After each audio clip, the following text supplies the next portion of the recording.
Majina naitwa Fabrice Mufungizi Charles. Niko tu mtoto hapa Uvira.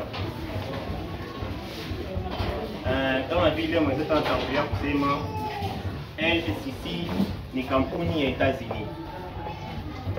Ile kampuni inatumika kwa system ya kwili. Ni kampuni ya agriculture industrielle. Ina evre nyakabambi. Yeye ilianza depuis 2012 jinsi anasema. Alikuwa anatumika na produire yake anaisha mnivo lokale. Hata gisi alifanikiwa development endelea, akatamba, akaanza nyoma continent zingine.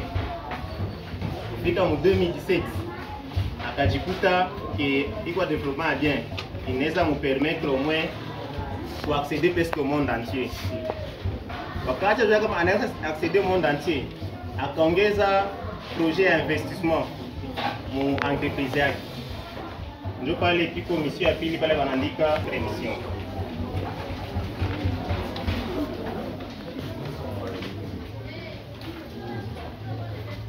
Ndio dajibaze sana na mission yenye balitutuma na tukifanya ile kula materia mingi itakuwa na maana tena. Kampuni inapenda ilancer investissement yake mu monde entier. Tu iko na besoin ya publicité. Ukitoka hapo enda kwa radio. Unapenda communication yako ipite. Ndio nilikiaka. Porque balancer communication yako. Udie mwenye